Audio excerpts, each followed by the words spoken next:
छत्तीसगढ़ सरकार की सबसे बड़ी योजना धान खरीदी।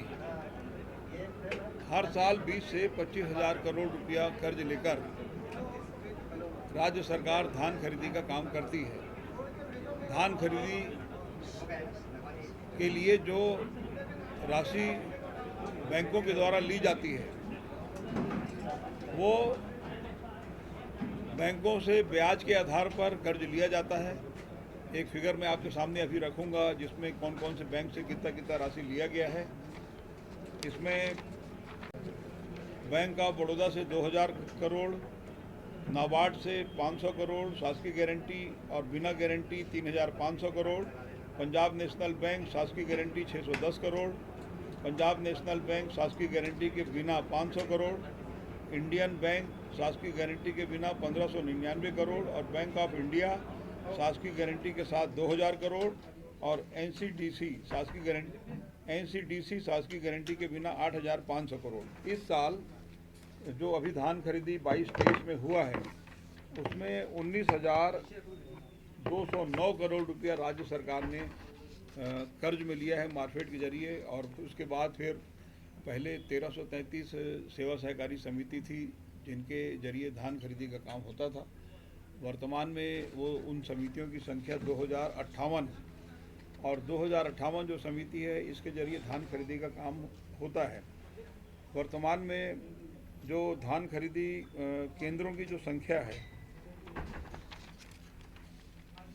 से जो ब्याज की राशि दी जाती है 7.4% और बिना गारंटी के तो 7.75%, तो कहीं 7.80%। ये ब्याज का राशि भी हम ही देते हैं।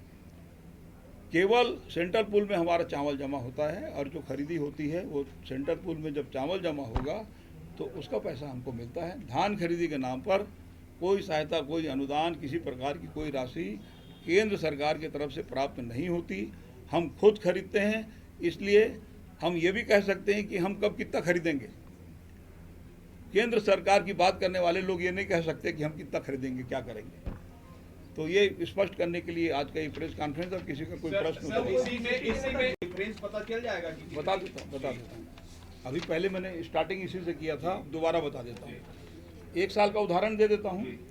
2022-23 केंद्र से जो नवीन धान खरीदी केंद्र के लिए जो ऋण लिया गया, बैंक ऑफ बड़ौदा 2000 करोड़ 7.40% ब्याज, नाबार्ड शासकीय गारंटी के द्वारा 500 करोड़ 7.75% ब्याज, शासकीय guarantee NABARD 3500 crore 7.80%, Punjab National bank 610 crore 7.39%, Punjab National bank 500 crore 7.49%, Indian Bank शासकीय गारंटी के बिना 1599 करोड़ 7.50%, बैंक ऑफ इंडिया शासकीय गारंटी के साथ। आपने पहले भी बताया, मैं इसी में आपसे जानना चाह रहा हूँ कि आपने कोई कितना दिया केंद्र, आपने कितना दिया और केंद्र ने कितना दिया? ये पूरा हमारा है भाई, केंद्र का नहीं है, ये पूरा हमारा है, हमारी गारंटी है। तो आपको भी तो राशि मिलती है ना चावल के? कुछ नहीं, चावल का राशि बाद में मिलेगा, ये तो धान खरीदी है हमारा। सर मैं वही कह रहा हूँ कि धान खरीदी आप कर रहे हैं, पैसा आप दे रहे हैं। धान खरीदी के लिए 1 रुपया भी नहीं मिलता भारत सरकार। सर एक मिनट में